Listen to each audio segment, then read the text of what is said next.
আমি অনুসুয়া দাস, পেশায় একজন টিচার, অবশ্য এখন রিটায়ারমেন্টে আছি। আমি থাকি লালমনিরহাট জেলার পাটগ্রাম উপজেলায়। মাঝে মাঝে গাইবান্ধায় আসি, চাকরি সূত্রে গাইবান্ধায় থাকতাম, তাই মাঝে মাঝে গাইবান্ধায় আসা হয়। এবং যখন এখানে আসি তখন আমি এই স্বাস্থ্যগত ব্যাপারগুলো মানে নিয়মিত চেক আপ যেগুলো করানো হয় সেগুলো করে যাই। এই সূত্রে আমাদের পারিবারিক ডাক্তার ছিলেন ডাক্তার প্রদীপ চন্দ্র কর্মকার। তার কাছে আমি যখনই আসি তখনই একবার করে দেখিয়ে যাই, প্রেশার বা অন্যান্য কিছু চেক আপ করিয়ে যাই।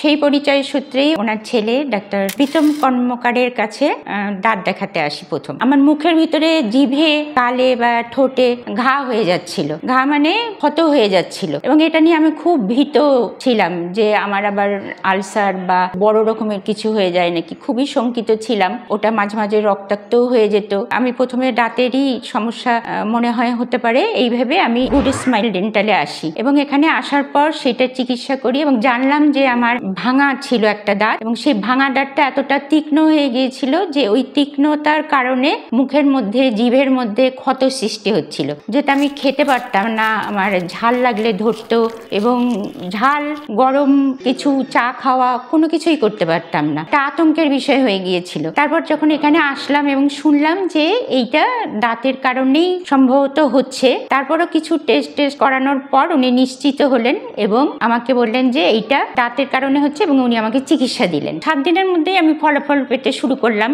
আমার আস্তে আস্তে ক্ষতগুলো মিলিয়ে গেল এবং আমি ভালো হয়ে গেলাম আস্তে আস্তে। প্রতিদিন আমরা যে সকল রোগীকে চিকিৎসা দিই তাদের মাঝে অনেকেই অনেক দূর থেকে আসেন। তাদের প্রত্যেকের গল্পটি আলাদা। এই শিক্ষিকাও অনেক দূর থেকে আমাদের কাছে এসেছিলেন তার সুস্থতার জন্য। আমাদের সর্বোচ্চ চেষ্টা ছিল তাকে সুস্থ করে তোলা। এবং তারপর থেকে আমার এতটাই আস্থা জন্মালো যে যখনই আমি গাইবান্ধায় আসি 1 মাস 2 মাস পর, তখন যেমন স্বাস্থ্যগত ব্যাপারে দেখাই, সেই সঙ্গে সঙ্গে আমার দাঁতটাও একটু দেখিয়ে যাই। মানে হয়তো তেমন কোনো মেজর প্রবলেম থাকে না, কিন্তু তারপরেও আমি একটু দেখিয়ে যাই যেন এখানে আমার দাঁতগুলো ঠিক থাকে বা কোনো প্রবলেম না হয় বা মুখের ভিতরে এরকম কোনো প্রবলেম না হয়।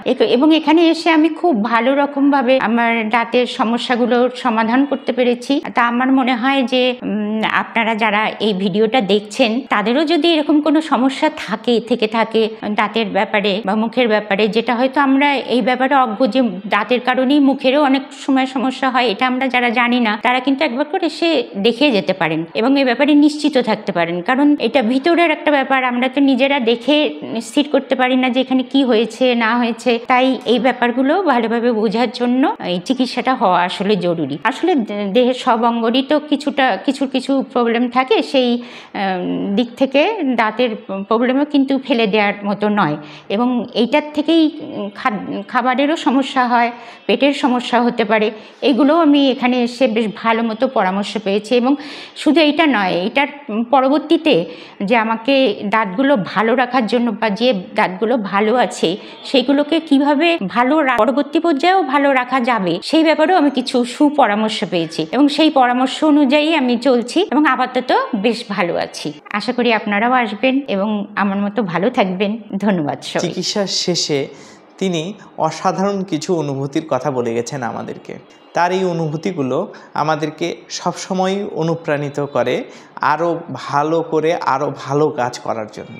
আশা করি আপনারা এভাবেই আমাদের পাশে থেকে আমাদেরকে সবসময় অনুপ্রাণিত করে যাবেন, যাতে সবসময় আমরা আপনাদের সমস্যাগুলোকে আপনাদের মতো করে সমাধান করে দিতে পারি। ধন্যবাদ।